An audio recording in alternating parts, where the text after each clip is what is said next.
You ever noticed how nobody can actually tell you why a rule exists? They just tell you it exists. Don't wear the red lipstick. Don't have too much of an opinion. Be soft, be quiet, be agreeable. Basically, be a golden retriever, but make it a woman. Ask why, and you'll get that's just not how it's done. That's it. That's the whole answer. Super convincing, very legally binding. Here's the thing nobody tells you: a rule with no reason attached isn't culture, it's not tradition, it's fear that somebody somewhere decided was too dangerous to say out loud. So they just handed you the behavior instead and skipped the explanation. Like getting a chain email forward 50 times with no context, except do not break this chain. Today, we're pulling that costume off and we're doing it with numbers, not vibes. Because vibes don't hold up well when you start arguing with your aunt on Thanksgiving. Why am I even bringing this up? Full disclosure, I'm Dominican. And growing up, there was a whole list of unspoken rules just floating around the house. And nobody ever handed me the actual list. I just learned it by getting side eyed enough times until I figured out the pattern myself. Don't sit like that. Don't talk back to that person. Don't wear that. Don't say that out loud, especially not in front of company. And the thing is, ask why as a child and you get one of maybe three answers. Because I said so. That's just how it is. Or my personal favorite, silence, followed by the look that lets you know the conversation is over. Nobody ever sat me down and said, here's the actual reasoning. It was just absorbed, passed down like the family recipe, except nobody tells you the ingredients or why they're even there. So, this episode isn't me pointing a finger at anybody's abuela. It's me finally asking the question I never got a real answer as a child: why? Not to torch anything, just why. Turns out, when you actually go look, there's an answer. It's just not the one anybody ever said out loud. So let's look at the mechanism. Let's start with something real. Marinismo.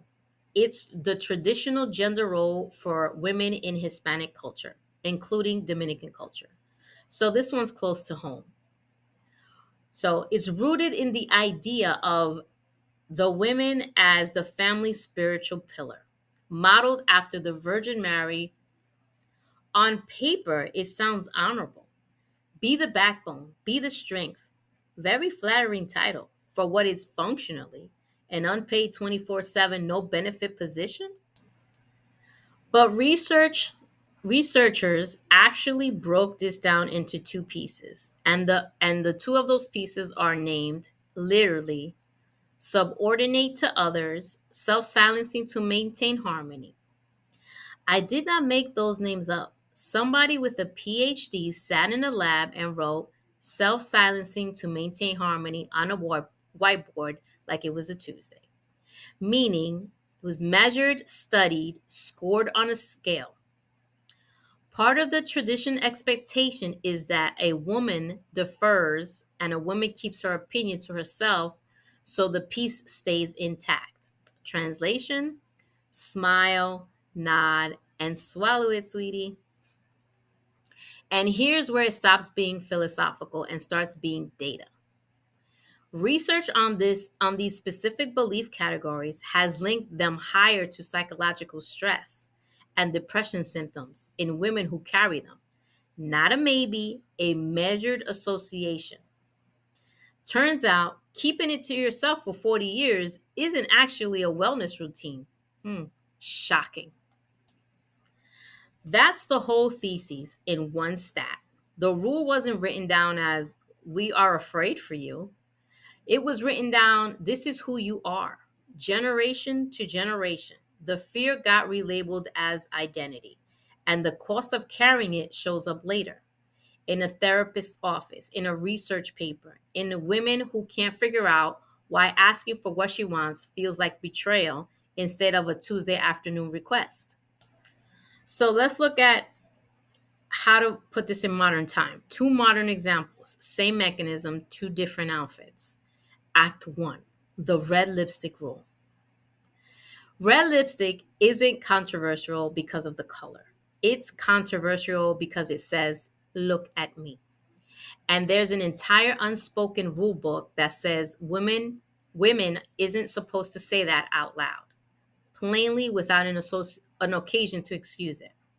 Meanwhile, a man can wear the same exact shirt he said he had since 2009, and nobody's convening a panel about what it means. The research on lipstick and perception is actually pretty stark. Studies have found women wearing red lipstick are approached more and judged more attractive and sexually available. And separately, in a job evaluation studies, wearing makeups dropped, expect competence ratings for women applying to traditionally feminine jobs. So the same tube of lipstick either gets you a phone number or gets you passed over a promotion, depending on entirely on the room. Very efficient multitasking for one small stick of pigment. So the rule isn't really about the lipstick. It's wanting to be seen. Wear it in the right context, going out being desired, and it's rewarded. Wear it on a random Tuesday but for no one but yourself, and suddenly you're a lot. A lot of what? Nobody ever specifies. A lot of woman? Apparently. That's not a beauty standard. That's the same marinismo. Don't draw attention to yourself. Just repackaged in a tube of red and sold back to you at Sephora. Act 2, the bitchy room. Same mechanism, different room. This time, it's the 9 to 5, where women go to have opinions surgically removed from, from their vocabulary. The stats here aren't subtle. Research consistently shows assertive women are rated as less likable than equally assertive men. And likability is the actual variable that predicts who gets promoted. So a man says, I disagree, and he's a visionary. A woman says the identical sentence, and suddenly HR wants to check in with her. Less than 6% of leaders at the top of 3,000 US companies are women. Despite women making up almost 60% of the workforce, read that again. 60% of women are more in the workforce. Where the majority shows up to work and a rounding error at the top, somebody explain the math on that one because it isn't the same. So the less men that are in the company are running the show, but there are more women working in the company. Does that make any sense? Stanford research found women often have to smuggle authority in sideways. So, posture, tone, indirect phrasing, because direct dominance gets punished in women in a way that simply men don't. So, we all become fluent in a secret language where I think we should actually means we are going to do this. And everyone just quietly agrees to pretend it's a suggestion. Put subordinate to others and self silencing to maintain harmony next to the boardroom data. And it's the same sentence, just wearing a blazer instead of a mantilla. Know what you want, just don't say it plainly. Have the opinion, just phrase it like a question. And a little upspeak. Maybe apologize first for good measure. The point, both of these get filed under culture or professionalism. Neither of them are that. They are inherited risk management, measurable in surveys and promotion data, still running in the background of women who are statistically safer and freer than the women who hand them the rule ever were. And yet somehow still apologizing before we ask for a raise. The fix isn't burning every inherited value blindly. Some of what Marinismo carries the family pillar side, the resilience side, is generally strength. And the research shows that piece stands apart from the rest. We don't have to throw the whole grandma out with the bathwater. The fix is separating the strength from the fear it got bundled up with. Ask the rule what is actually protecting you from. If the honest answer is nothing, not anymore, that's not tradition talking. That's an old fear that's been riding in the family line l- longer than anyone can remember boarding it. And frankly, it doesn't even have a boarding pass anymore.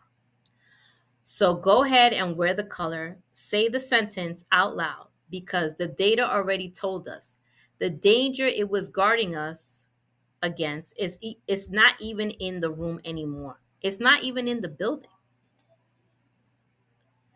So this is what I have for you today, folks, at the outlet. If this one land, sit with where else you follow a rule you never actually agreed to.